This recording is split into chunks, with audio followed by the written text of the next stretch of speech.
quand ça fonctionne bien, on se rend pas compte à quel point il faut que les mécanismes soient bien huilés. Il y a le cerveau qui commande, il y a l'innervation des muscles dans la vessie, il y a une région qui peut contrôler pour pouvoir laisser passer les urines. Donc en fait, c'est vraiment un orchestre qui est à la manœuvre pour arriver à faire en sorte qu'au moment où on a la sensation d'avoir envie de faire pipi, où on décide d'y aller, eh bien tout puisse s'enchaîner de manière simple. AVS avec Philippe Robichon. À votre santé, à votre bonne santé. Bonjour et bienvenue ce matin. Mon invité est le professeur Corinne Isnar-Banis. Bienvenue sur Beurre FM. Bonjour. Vous êtes médecin, professeur de néphrologie. Alors néphrologie, évidemment, on vous demande toujours toujours ce que c'est. Alors vous dites, j'aime bien rognologue aussi. Vous dites en rigolant, hein. Mais oui, parce que les rognons, tout le monde sait ce que c'est en général. Quand on en a déjà goûté dans sa vie. Ouais. Mais en fait, les reins, on ne sait pas très bien où ils sont, on ne peut pas les palper, on ne sait pas à quoi ils servent. Alors forcément, les néphrologues qui s'occupent des maladies des reins. Donc le néphrologue s'occupe des reins et de leur fonction. Alors on se demande comment vous êtes tombé là, puisqu'à 5 ans, vous recevez une boîte d'infirmières ou de médecins d'ailleurs. À Noël, le Père Noël vous amène ça et vous avez décidé de devenir docteur à ce moment-là.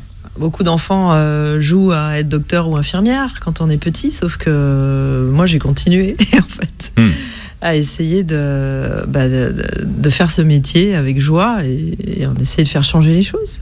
Alors que c'est la greffe qui vous intéressait plus au départ. Au départ, oui, j'avais envie de m'occuper de transplantation d'organes. Et en transplantation d'organes, eh bien, on peut s'intéresser aux reins, on peut s'intéresser au foie, au cœur ou à la greffe de moelle en hématologie. Donc je suis allée explorer un petit peu tout ça et j'ai eu la chance de découvrir la transplantation rénale au début de mon internat. Et du coup, j'ai eu envie de devenir néphrologue pour faire de la greffe que finalement, ma carrière s'est pas tellement tournée vers la transplantation, ou du moins pas que vers la transplantation. Et depuis une quinzaine d'années, plutôt vers la prise en charge de personnes qui ont des maladies liées à la perte de la fonction des reins. Avant la transplantation, en fait. Alors, c'est vraiment un sujet qui vous passionne. Vous avez créé le premier MOOC sur la maladie rénale. Ça s'appelle Agir pour la santé des reins. On le trouve où, ce MOOC ? Alors, ce MOOC, il est proposé gratuitement en ligne sur une plateforme qui s'appelle EDX, qui est une plateforme américaine, mais qui héberge aussi des MOOC en français de plus en plus. C'était aussi un peu un projet de recherche au départ. Mon idée, c'était de voir si on pouvait mettre à disposition du grand public un espace dans lequel on pourrait trouver des infos sur les maladies rénales, mais aussi échanger à travers les forums. Et si on pourrait analyser tout ça pour arriver à mieux comprendre les besoins des patients qui ont des maladies rénales. Donc, ça fait 2 ans que ça existe. Et 2 fois par an, pendant 6 semaines, ce programme est proposé gratuitement en ligne et on peut discuter, échanger, etc. Voilà, il faut juste s'inscrire et donc suivre le cursus au moment où il démarre. Voilà, absolument. C'est ça. Alors vous publiez Miction Impossible, prenez soin de vos reins et ils vous le rendront bien aux éditions du Rocher. Alors la miction pour tout le monde, c'est faire pipi. C'est l'action d'uriner, comme on dit. Alors faire pipi, c'est génial, c'est magique, enfin en tout cas quand ça fonctionne. Oui. Mais vous dites que c'est vraiment une action collective, c'est une équipe qui travaille. Alors qui c'est qui est à la manœuvre ? Qui c'est qui décide finalement ? Alors c'est un peu comme beaucoup de choses dans le corps. Quand ça fonctionne bien, on se rend pas compte à quel point il faut que les mécanismes soient bien huilés. Il y a le cerveau qui commande, il y a l'innervation des muscles dans la vessie, il y a des sphincters, c'est-à-dire une région qui peut contrôler, s'ouvrir, se fermer pour pouvoir laisser passer les urines. Donc en fait, c'est vraiment un orchestre qui est à la manœuvre pour arriver à faire en sorte qu'au moment où on a la sensation d'avoir envie de faire pipi, où on décide d'y aller, eh bien tout puisse s'enchaîner de manière simple pour que finalement on fasse pipi sans réfléchir. En général, on pense à autre chose d'ailleurs à ce moment-là, parce que ça se passe normalement. Mais finalement, c'est quoi ? C'est le cerveau, le chef d'orchestre de cette histoire qui décide que finalement c'est le bon moment d'y aller, que c'est le moment d'y aller, c'est le moment où on peut libérer. Sûr, en partie, puisque on va décider que c'est le moment de pouvoir procéder à la miction. Il y a évidemment une composante, dans notre éducation, notre culture, on peut se retenir, on peut décider que on veut laisser la miction se faire. Donc il y a une partie qui est une commande volontaire, mais il y a aussi une partie qui est une commande involontaire. Et donc c'est vraiment super complexe en fait d'analyser toutes ces séquences. Et donc les dysfonctionnements peuvent venir de plein de niveaux différents. Et d'ailleurs, il n'y a pas que les néphrologues, loin de là, qui s'occupent de ça, puisque les urologues sont vraiment les acteurs très importants quand ça marche pas. Nous, on travaille énormément avec les urologues qui sont bien entendu très impliqués aussi dans ces pathologies pour comprendre qu'est-ce qui dysfonctionne. Vous expliquez dans votre livre que la miction se produit suivant les règles de la mécanique des fluides, c'est-à-dire... Il y a des études très intéressantes qui se sont, notamment il y a une étude qui m'a beaucoup amusée, qui sont des chercheurs qui ont regardé chez des mammifères dans un zoo. Ils ont étudié les mammifères pour voir suivant quelles règles physiques la miction pouvait se produire et pour réfléchir aux forces physiques qui sont mises en présence. Et donc il semblerait d'après leur étude que finalement la miction chez tous les mammifères, quel que soit le volume de la vessie, dure à peu près le même temps. Et que suivant le volume de la vessie, les forces en présence soient pas les mêmes. Si vous urinez 15 litres parce que vous êtes un éléphant, le fonctionnement physique de l'évacuation des urines va pas forcément être le même que dans une toute petite vessie. Donc c'est pour dire que ça intéresse les physiciens, ça intéresse les chercheurs dans plein de disciplines, ces mécanismes de la miction, et qu'on est loin d'avoir tout compris, et que pourtant c'est quelque chose qu'on pratique spontanément plusieurs fois par jour pendant toute sa vie. Donc ça fait partie de ces situations qui sont surprenantes parce qu'on a encore plein de choses à découvrir de la miction alors qu'on fait pipi plusieurs fois par jour. C'est essentiel. Et pourquoi il serait important pour vous que les médecins demandent plus souvent à leurs patients comment ils font pipi ?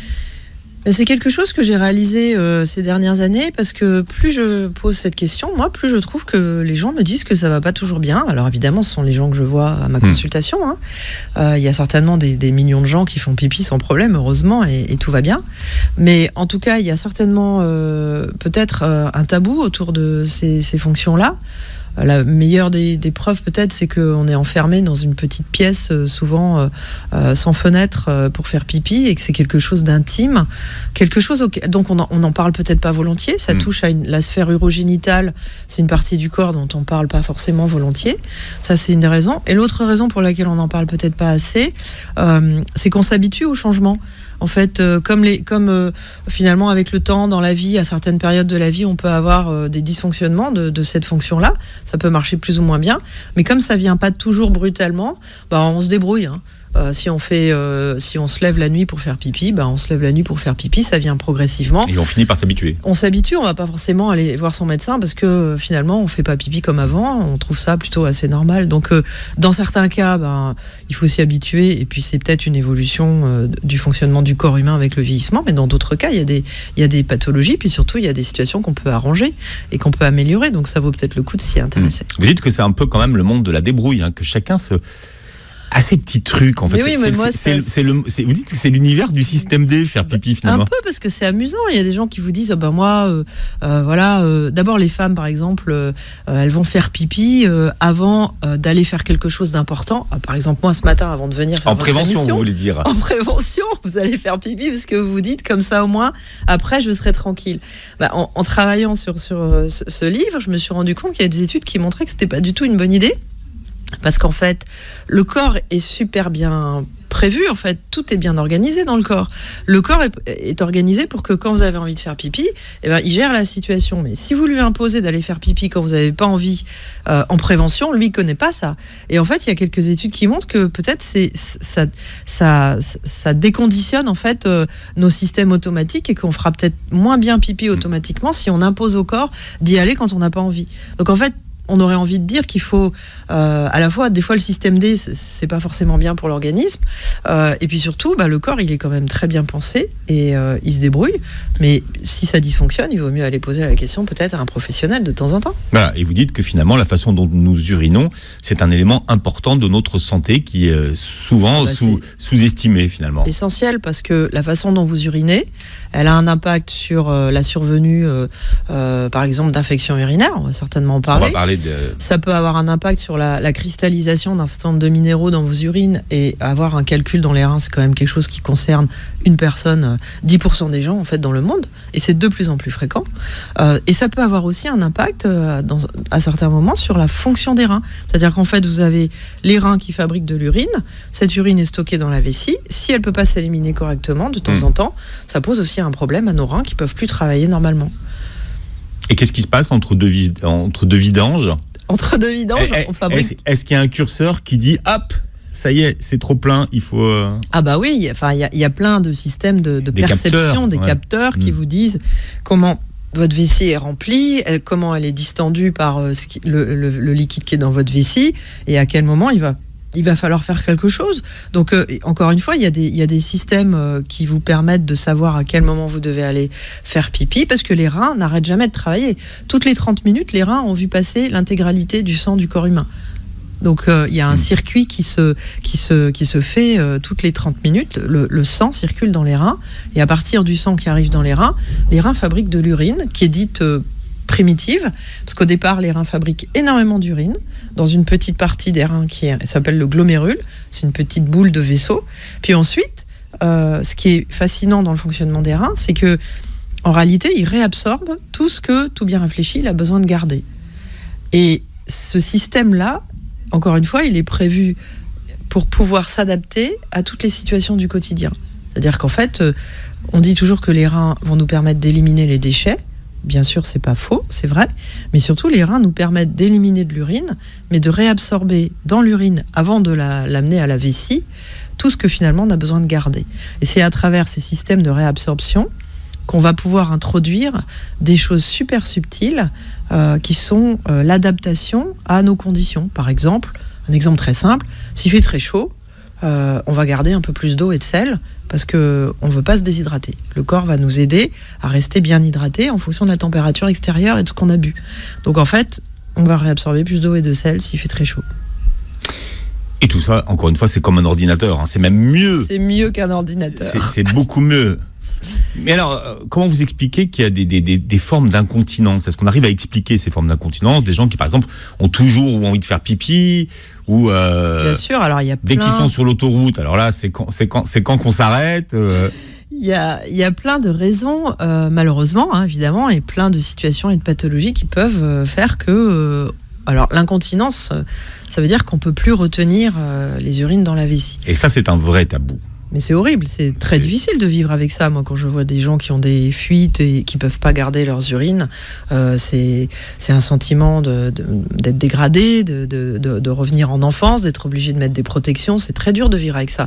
Alors, honnêtement, ce sont nos collègues urologues qui sont vraiment les spécialistes. En première ligne. Mais nous, en tant que néphrologues, comme on discute de l'appareil urinaire, qu'on discute des reins et qu'on discute de tout ça de A à Z, c'est vrai qu'on dépiste des situations où les gens ont des fuites, ont des difficultés à retenir leurs urines, et c'est encore une fois pour ça qu'on travaille beaucoup avec nos collègues urologues qui vont être capables de faire le diagnostic du pourquoi ça fuit, et il y a plein de raisons différentes qui vont nécessiter des traitements évidemment différents suivant qu'on est un homme, une femme, qu'on a des pathologies diverses et variées qui peuvent survenir et avoir un impact. Alors, ce qui concerne les maladies des reins, c'est qu'elles sont asymptomatiques. Qu'est-ce que ça veut dire finalement ? Alors, ce qui est compliqué avec les reins, comme on le disait au début, et c'est une des raisons pour laquelle on ne connaît pas bien ces maladies, c'est que les reins font un travail extraordinaire, mais avec une discrétion absolue. Les organes eux-mêmes sont sous les côtes, donc on ne peut pas les palper, on ne peut pas les voir. Donc là, vous êtes derrière. Hein. Là, je suis en train de... Comme on est à la radio... un petit câlin à mes reins. Ouais. Donc ils sont derrière, c'est ça ? Ils sont derrière, au bas des côtes, ouais. En fait. Et du coup, on les a jamais touchés. Et souvent, il y a peu de symptômes, en fait. Quand les reins eux-mêmes se mettent à moins bien fonctionner, c'est très rare qu'il y ait des symptômes. Jusqu'à ce que les reins, vraiment, ne marchent plus qu'à 10 ou 15% de leur fonctionnement normal. Et en fait, ça aussi, c'est un peu particulier, parce que si vous avez 10% de fonctionnement de votre cerveau, ça va se savoir quand même, en quelque sorte. On a des symptômes, tandis que les reins, même s'ils marchent qu'à 10%, on peut avoir très peu de symptômes. Donc en fait, c'est une des raisons pour lesquelles les maladies rénales sont dépistées super tard. Et ça pose la question du dépistage. Et complètement. Ouais. Et la question du dépistage, en fait, on a deux moyens. Soit on se dit, on a des facteurs de risque pour avoir une maladie des reins, donc on va aller chercher s'il y a un problème. Ça, c'est le rôle des médecins. Par exemple, le diabète, l'hypertension sont les deux maladies super fréquentes qui sont les plus souvent en cause dans la perte de la fonction rénale. Alors, pas chez tout le monde, évidemment, hein. L'idée, c'est pas d'affoler tout le monde, pas chez tout le monde, mais quand on a un diabète depuis plus de 15 ans, quand on a une hypertension sévère depuis plus de 10 ou 15 ans, on peut avoir un retentissement sur la fonction des reins. Donc là, les médecins, souvent, vont chercher s'il y a des conséquences sur la fonction rénale. Alors quels sont justement les examens que vous savez, il y a cette fameuse analyse d'urine qu'on fait à la médecine du travail. Qu'est-ce qu'on cherche dans cette analyse d'urine ? Ce qu'on cherche, c'est avoir des choses anormales dans les urines, comme de la présence de protéines, ou bien la présence de cellules comme des globules blancs, des globules rouges, qui sont en quantité et qui sont anormalement présentes dans les urines, qui peuvent nous donner une indication qu'il faut aller faire d'autres examens. Et puis l'autre élément super important, c'est la prise de sang. Et en fait, c'est le dosage de quelque chose qui s'appelle la créatinine, qui reste aujourd'hui le moyen le plus simple et le plus efficace de voir si les reins marchent bien ou pas. Qu'on ne peut pas trouver dans l'analyse d'urine. Ça, on ne le trouve pas dans l'analyse d'urine. C'est forcément la prise de sang qui le mesure. Ouais. Donc, c'est ça, le dépistage consisterait en ça, donc à doser régulièrement. Le dépistage, ça consiste à dépister aussi le diabète et l'hypertension, qui sont aussi des maladies parfois qu'on découvre... silencieuses. Oui, elles sont silencieuses parfois, donc...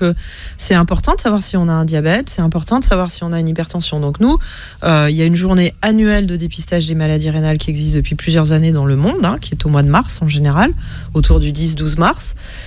Et donc cette journée, c'est l'occasion dans plein d'endroits de faire des examens, de prendre la tension, de faire des bandelettes pour dépister les maladies rénales. Alors quand on dit j'ai fait un tour de rein, j'ai mal au rein, on n'y est pas du tout. On n'y est pas du tout. 9 fois sur 10, quand on a mal au rein, on a mal au dos, puisque ça c'est très fréquent, alors que les maladies rénales sont beaucoup moins fréquentes et que les reins sont très discrets, donc en général ils ne font pas souffrir. Donc quand on a mal au rein, on n'a pas mal au rein. C'est souvent autre chose. On a mal dans le bas du dos. Oui. Ouais. Par contre, il y a une autre expression qui dit on a les chevilles qui gonflent. Alors souvent c'est pour ceux qui prennent la grosse tête. On dit, mais par contre chez vous c'est important. Alors, comme expression les chevilles qui gonflent. Et il y a une expression que vous appelez l'œdème. Les œdèmes prennent le godet. C'est pas rigolo ça. Alors nous on apprend à nos étudiants et dans l'examen des patients on regarde si les chevilles sont gonflées. Et il y a différentes manières d'avoir des chevilles gonflées bien entendu. Le plus fréquent c'est que on ait un petit peu d'insuffisance veineuse et qu'il fasse très chaud. Ou bien chez la femme enceinte, ça peut arriver, c'est pas des maladies, mais après on peut avoir des vraies maladies qui donnent des chevilles gonflées. Et ce qu'on appelle cette histoire de godet, c'est que quand on enfonce un petit peu le doigt dans l'œdème, la trace du doigt reste si on enlève le doigt. Et en fait ça veut dire simplement que dans les tissus interstitiels, sous la peau, il y a de l'eau et du sel qui se sont infiltrés et donc quand on appuie dessus, ça s'enfonce, mais ça revient pas tout de suite à l'horizontale. Ouais. Et donc pour nous c'est un signe qu'il y a un dysfonctionnement rénal. Mais ça peut être aussi d'autres maladies, notamment cardiaques ou liées à dysfonctionnement du foie aussi. Et ça va sur le dessus du pied ou ça c'est localisé qu'au niveau de la cheville ? Alors souvent, ces œdèmes-là, quand c'est des maladies rénales, ça commence la plupart du temps avec la pesanteur, en fait. Donc c'est le bas des pieds, le bas des chevilles. Mais s'il y a beaucoup d'eau qui s'accumule à l'extérieur des vaisseaux et dans cet espace interstitiel, s'il y a beaucoup d'eau, ça peut remonter jusqu'aux genoux, ça peut remonter jusqu'aux cuisses. On peut avoir des œdèmes très très importants, auquel cas on va prendre peut-être 15 kilos d'eau et de sel en plus, souvent assez rapidement. Alors on va parler des infections urinaires et des cystites. Pourquoi dites-vous des infections urinaires qu'elles sont souvent maltraitées par les médecins ?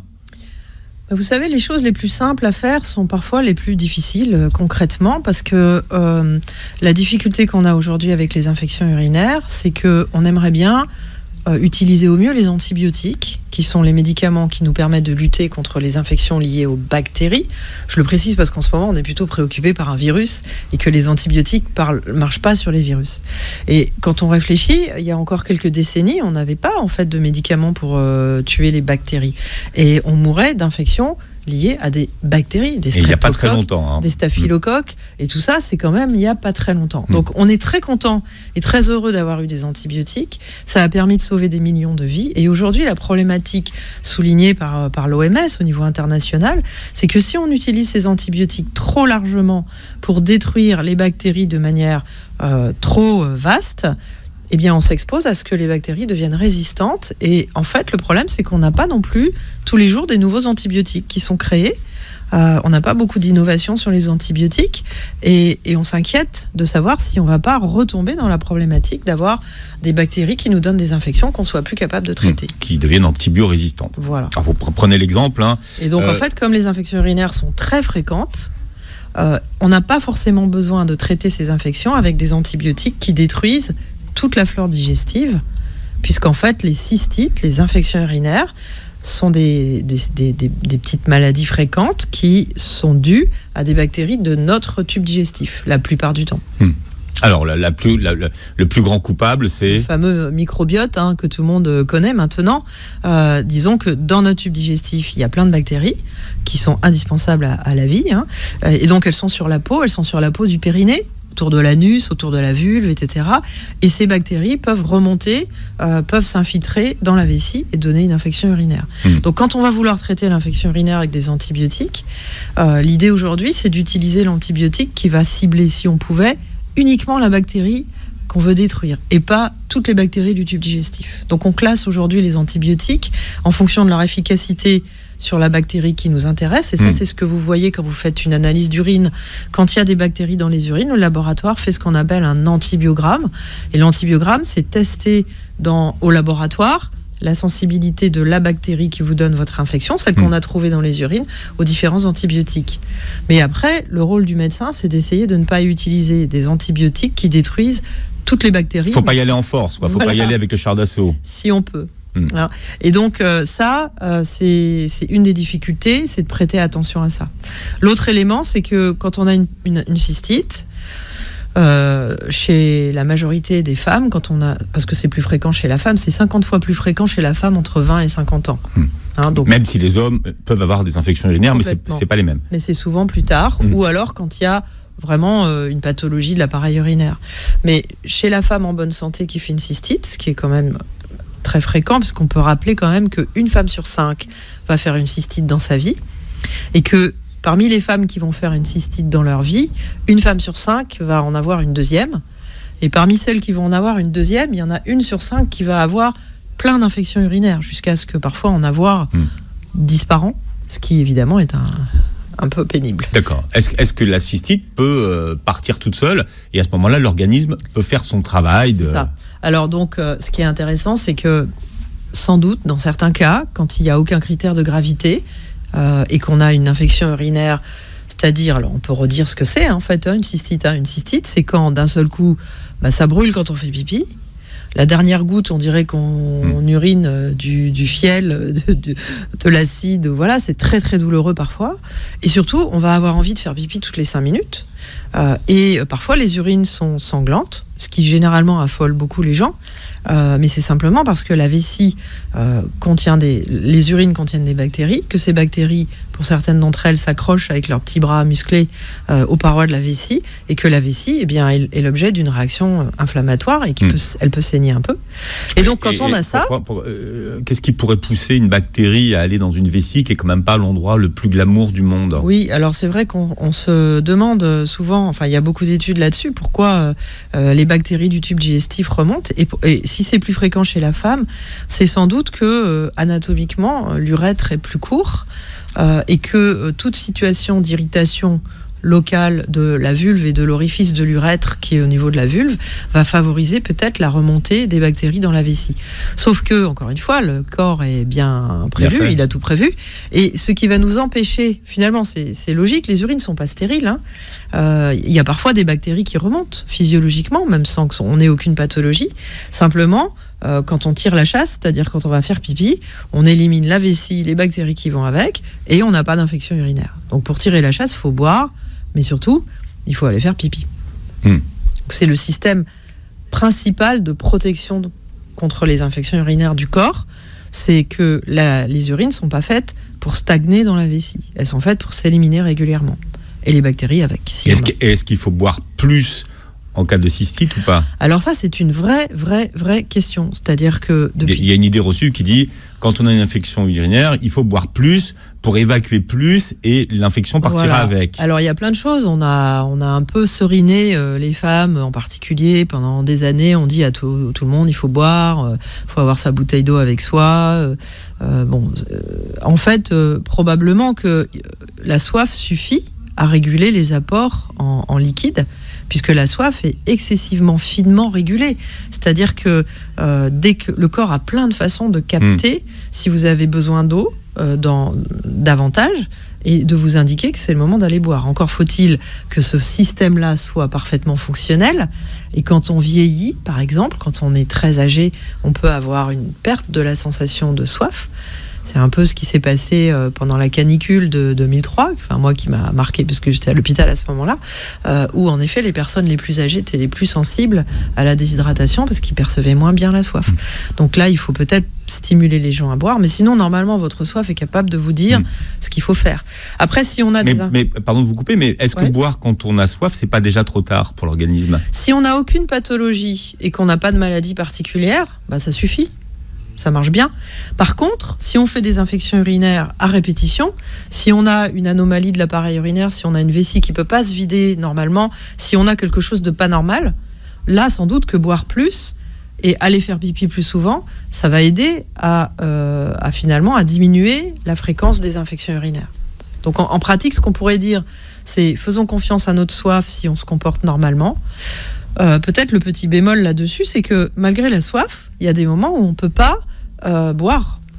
Quand vous avez un travail posté où vous ne pouvez pas prendre une pause quand vous voulez, quand vous êtes à la caisse d'un supermarché et que vous ne pouvez pas quitter votre caisse avant telle heure, quand il y a plein de situations finalement, quand vous êtes astronaute, il y a des choses de tout style qui peuvent vous empêcher finalement de répondre à votre besoin de soif. D'accord, quand vous êtes ça peut être un problème. Même faire pipi, ça peut être compliqué. J'imagine que tout ça est géré en circuit interne. Heureusement que tout le monde n'est pas astronaute. Mais concrètement, au quotidien, quand vous y réfléchissez, les professionnels de santé qui sont habillés de la tête aux pieds parce qu'ils s'occupent de patients Covid en ce moment, ça c'est un exemple qui parle à tout le monde, vous n'allez pas faire pipi quand vous voulez. C'est pas vrai. Pas tous les 5 minutes. Donc vous vous retenez et ça, c'est pas très bon. Mais ceci dit, faire pipi quand on n'y pense pas, on n'a pas envie. Souvent. Quand même, il y a un moment donné où l'envie va être présente. On peut ne pas faire attention à l'envie au début. Au début, on peut avoir juste une petite sensation, et puis si on est très occupé à autre chose, si c'est très important de pas s'occuper de son besoin d'uriner, on peut le mettre de côté un moment, mais après il y a forcément un moment où votre corps va vous rappeler à l'ordre et vous dire non mais là il va falloir y aller. Et là évidemment c'est plus compliqué. Il faut écouter son besoin d'uriner. C'est simple, mais pas facile à faire pour tout le monde tout le temps. Pourquoi les cystites sont-elles favorisées par la ménopause ? Alors au moment de la ménopause, c'est un deuxième pic de fréquence. En fait, dans la vie d'une femme qui n'a pas de pathologie particulière, le premier moment où il y a plus d'infections urinaires, c'est souvent au moment des premiers rapports sexuels. C'est sans doute aussi un moment où il y a un équilibre hormonal au début de la vie hormonale d'une jeune femme. Il y a sans doute des choses qui vont modifier un petit peu la trophicité des muqueuses. Parfois, il y a le rôle peut-être de certaines contraceptions, etc. Et puis le rôle des rapports sexuels qui va commencer à faire se mélanger des microbiotes. Et ça, je pense que les spécialistes du microbiote expliquent très bien que on a des bactéries dans notre tube digestif, mais que quand on vit sexuellement avec un partenaire ou plusieurs partenaires, bien on mélange ces microbiotes et ces bactéries. Peut-être que ça a un impact aussi sur la flore du périnée qui va être différente. Mais en tout cas, donc il y a un premier pic de fréquence à ce moment-là de la vie. Puis il y a un deuxième pic de fréquence qui est plutôt à la ménopause. Et là, c'est parce que la carence hormonale finalement va rendre la muqueuse plus fragile, plus sèche, plus susceptible d'être fragilisé par le frottement.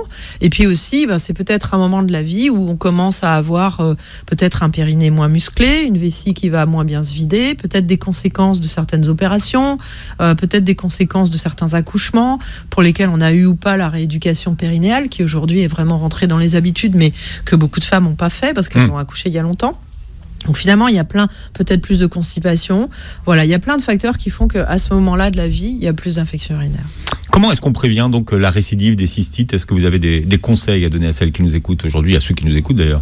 Alors, comme on l'a dit, il y a faire une cystite quand on n'a pas de fièvre et qu'on a cet épisode de brûlure, voilà, on le traite, on le résout, c'est fini. Ça peut récidiver une fois de temps en temps, c'est pas forcément une pathologie, mais quand ça arrive souvent, là, il faut voir les docteurs, il faut faire des examens, il faut vérifier que d'abord on a 2 reins, 2 uretères, une vessie, un urètre normal et que tout ça se vide normalement. Que l'appareil fonctionne bien. En fait. Oui, d'accord. Parce qu'il faut vérifier la plomberie. Enfin, moi, je dis ça souvent parce que c'est une image qui parle beaucoup. Il faut que tout puisse circuler normalement et il faut que la vessie puisse se vider normalement. Dès l'instant qu'il y a un problème qui fait que la vessie ne peut pas se vider, dès l'instant que les urines stagnent, ça va être un facteur de risque d'infection. Donc, comment prévenir les infections urinaires ? Il va falloir déjà comprendre pourquoi il y en a. Deuxièmement, les traiter correctement. Et troisièmement, en général, quand on a fait tout ça, on arrive à faire en sorte que ça ne récidive pas ou plus. Et comme vous le disiez tout à l'heure, les antibiotiques, c'est pas automatique. Alors les antibiotiques, ça doit cibler le plus précisément possible la bactérie en cause. Donc aujourd'hui, on considère qu'il faut utiliser des antibiotiques à spectre étroit, c'est-à-dire qui vont marcher sur le germe le plus souvent en cause. Ça veut dire quand on a des infections urinaires à répétition que c'est très important de faire l'analyse d'urine pour qu'on puisse avoir le pédigré en fait des bactéries en cause pour pouvoir réfléchir aux traitements antibiotiques les plus pertinents et les plus ciblés. On parlait de la bonne position pour faire pipi tout à l'heure. Est-ce qu'il y a, alors, hommes et femmes, quelle est la bonne position pour faire pipi ? La bonne position pour faire pipi, c'est celle qui permet de vider complètement la vessie. Alors, évidemment, il y a des habitudes, il y a des traditions suivant les pays.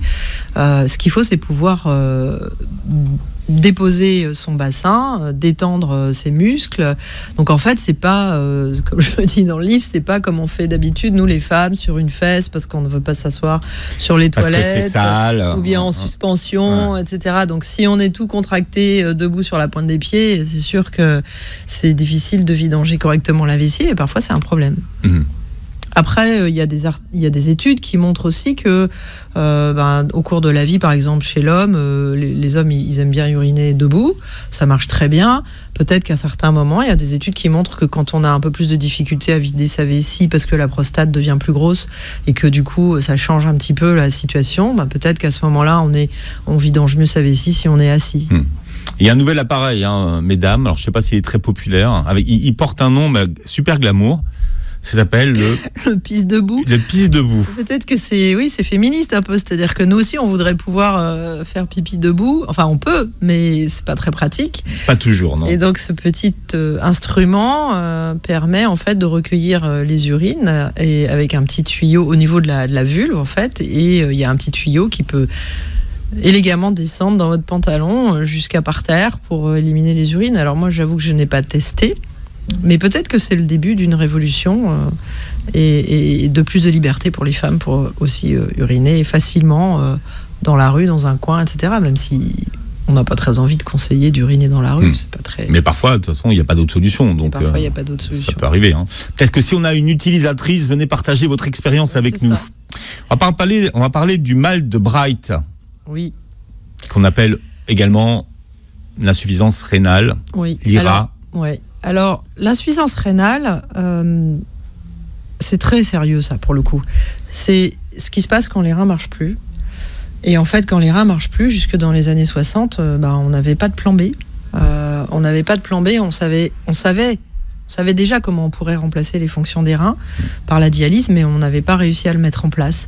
On a pu le mettre en place à partir des années 50-60, quand on a été capable d'anticoaguler le sang, pour qu'il ne coagule pas dans une machine, et donc de faire passer le sang dans une machine, et dans cette machine d'épurer le sang d'un certain nombre de déchets, entre guillemets, parce qu'on utilise souvent ce terme et que ça nous parle quand même, pour faire de la dialyse. Et puis après, à peu près au même moment, on a aussi été capable de commencer à faire des transplantations d'organes. Et aujourd'hui, les deux stratégies sont possibles pour remplacer la fonction des reins. Mais on voit bien à quel point ce sont des traitements lourds, difficile à vivre pour les patients, en particulier la dialyse parfois. En tout cas, c'est contraignant au niveau du temps, puisqu'il faut prendre le temps de faire de la dialyse. En général, c'est 3 fois par semaine si on fait de l'hémodialyse. Il y a d'autres méthodes qui peuvent se faire à la maison, qui rendent les gens plus autonomes. Enfin, en tout cas, c'est quand même jamais très simple, même la transplantation d'organes. Et ce qui est important, c'est de savoir pourquoi on est à risque de perdre la fonction des reins, et comment on pourrait faire pour ne pas en arriver là. Oui, parce que là faire encore, de la prévention. On parlait de prévention et de non-dépistage, mais les gens apprennent au dernier moment qu'ils font une forme d'insuffisance rénale. Absolument. Alors en France, et comme dans beaucoup de pays, on se rend compte qu'on n'a pas énormément progressé ces 10 ou 20 dernières années, et que beaucoup de personnes arrivent en urgence à l'hôpital avec des reins qui ne marchent plus. Parce qu'eux, ils n'ont rien vu venir, mais on leur en veut pas, parce qu'il n'y avait pas de symptômes. Mais du coup, leur maladie n'a pas été dépistée. Alors parfois, honnêtement, on ne pouvait pas le dépister. C'est-à-dire que s'il y a une maladie qui n'a pas de symptômes, et que vous n'avez pas de plainte et que vous êtes jeune et que vous n'avez pas de raison d'aller voir votre médecin, c'est difficile de le dépister.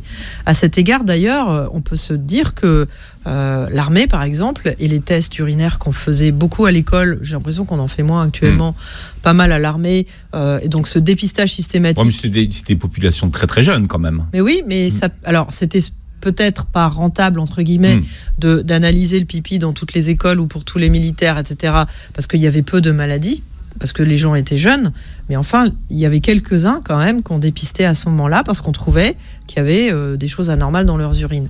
Aujourd'hui, on fait moins ça. Alors, il y a la médecine du travail qui permet aussi de dépister parce qu'on fait des analyses d'urine. Mais du coup, c'est vrai qu'il y a pas certaines situations où vraiment c'est difficile d'avoir un diagnostic précoce. Mais quand on a des maladies qui peuvent se compliquer d'une perte de fonction rénale, là, par contre, c'est votre médecin qui va dépister s'il y a un dysfonctionnement rénal. Alors là on parle de quel type de maladie? On parle les deux énormes sujets de nos sociétés, diabète, hypertension. Et ça, tout le monde en parle, mais tout le monde en parle parce que le diabète et l'hypertension sont aujourd'hui les deux principales causes de mise en dialyse. Donc les deux principales raisons dans le monde de perdre la fonction de ses reins sont liées au diabète et à l'hypertension. Et donc ça, c'est souvent des pathologies qu'on connaît. On est traité pour l'hypertension, on est traité pour le diabète. Il faut évidemment traiter ces maladies le mieux possible, ce qui est évidemment souvent fait, pour essayer de ne pas avoir de conséquences sur les reins de ces pathologies. Et par parenthèse, quand on parle de greffe des reins, il faut parler du père de Michel Berger, le chanteur. Oui, le professeur Hamburger, qui a été un des... Jean Hamburger, ouais. Voilà, un des néphrologues tout à fait... d'ailleurs, qui est connu, qui est qui a vraiment innové en faisant de la transplantation rénale en France. Et donc, ces premières greffes étaient vraiment des aventures incroyables parce qu'on était tout au début de l'idée de pouvoir, l'idée même de pouvoir prendre un rein à quelqu'un et le transplanter sur quelqu'un d'autre. C'était une idée qui avait déjà germé depuis longtemps et qui a été possible petit à petit parce qu'on a été capable de disposer de médicaments qui permettent à votre organisme de ne pas rejeter l'organe qui est implanté dans votre organisme. Alors, de façon... souvent, on ne réalise pas ça, mais quand on a une maladie rénale, les reins, on les laisse où ils sont, souvent. Ils deviennent petits quand ils ne marchent plus. Et quand on vous greffe un rein, on le met plutôt dans le ventre. Et donc celui-là, on peut lui faire des câlins, on peut le toucher, on peut le palper parce qu'il va être sous la peau.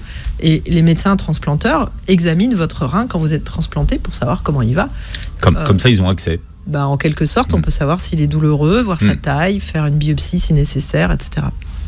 On parlait d'hydratation tout à l'heure. Qu'est-ce qu'on boit pour bien s'hydrater et à quelle mention faut-il faire attention sur les bouteilles d'eau ? Alors, on croit toujours que s'hydrater, c'est boire de l'eau. Alors, bien sûr, il y a l'eau est le composant de notre corps, un composant majeur de notre corps. On a 60% d'eau dans notre corps. Dans toutes les cellules, il y a de l'eau, donc c'est essentiel.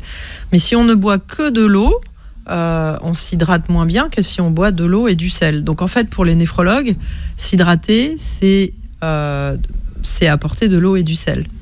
Et c'est pour ça que... C'est mauvais pour l'hypertension, ça ? Oui, bien sûr, mais si on a besoin... Alors, mais on mange quand même du sel, et le corps en a besoin. La difficulté par rapport au sel dans nos sociétés, c'est que finalement, une grande partie de l'alimentation auquel on a accès aujourd'hui, parce qu'on ne mange pas chez soi, parce qu'on n'a pas le temps de faire la cuisine, sont des plats déjà tout préparés, qui contiennent beaucoup de sel pour avoir du goût. Le sel, c'est ce qu'on appelle un exhausteur de goût. Et donc, c'est très agréable de manger quelque chose de salé parce que ça a du goût. Et donc, il y a énormément de sel dans les aliments qui sont déjà préparés. Si vous faites la cuisine vous-même avec des aliments bruts que vous achetez, des fruits, des légumes, de la viande, du poisson, etc., vous pouvez gérer la quantité de sel que vous mettez dans votre alimentation.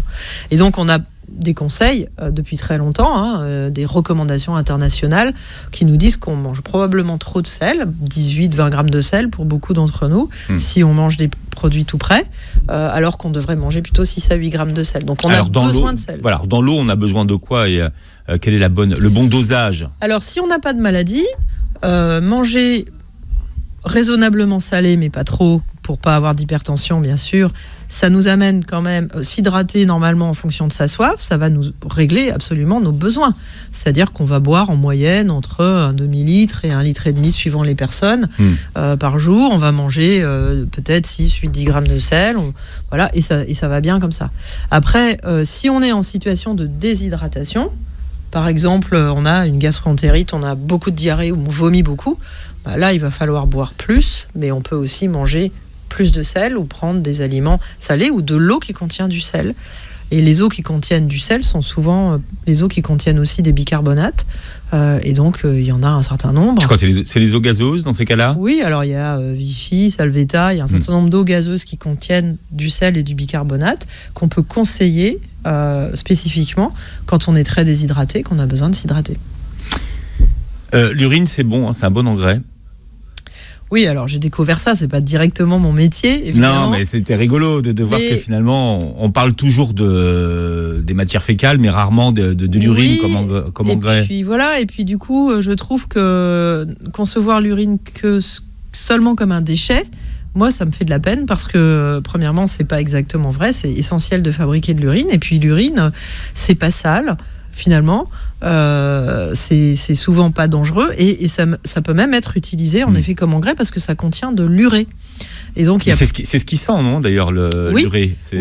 Oui, en grande partie, mais du coup, c'est vrai que quand on s'intéresse à ça et qu'on regarde un petit peu, il y a, dans l'agriculture bio, on peut utiliser de l'urine dans certaines conditions, évidemment. Il faut la diluer, il faut s'assurer que c'est pas de l'urine avec des germes qui prolifèrent, etc. Mais bon, dans certaines conditions, on peut utiliser l'urine et plein de pays le font. Et c'est un engrais qui marche très bien. Mais les Chinois la boivent même. Ils mangent du pangolin et un petit verre de... Alors après, il y a d'autres approches, mais on peut... Pour vivre longtemps. Oui, alors bon, on peut avoir un certain nombre d'approches dans certains pays, comme en Allemagne ou comme en Chine, où il y a des gens qui sont les défenseurs de l'idée de boire de l'urine. On appelle ça quoi ? C'est l'urothérapie, comment on appelle ça ? L'urinothérapie. Oui, urinothérapie. Il y a un autre terme, mais moi je suis pas très spécialiste de ça, mais en tout cas, l'urine, il faut dire qu'elle a toujours intéressé quand même, parce que il y a plusieurs siècles, et dans toutes les médecines anciennes, on s'est intéressé à l'urine, d'abord pour comprendre les maladies. Il y a quand même beaucoup de temps où c'était un outil essentiel pour comprendre, on goûtait l'urine. Ouf. On termine là-dessus, à une note salée. Professeur Corinne Isnarbani, je rappelle le titre de votre livre qui vient de sortir aux éditions du Rocher, Miction Impossible, prenez soin de vos reins, ils vous le rendront bien. Merci d'avoir été avec nous ce matin, c'était passionnant. Vous réécoutez l'émission en podcast et vous regardez l'émission sur la chaîne YouTube de Beurre FM. Très belle journée santé sur Beurre FM.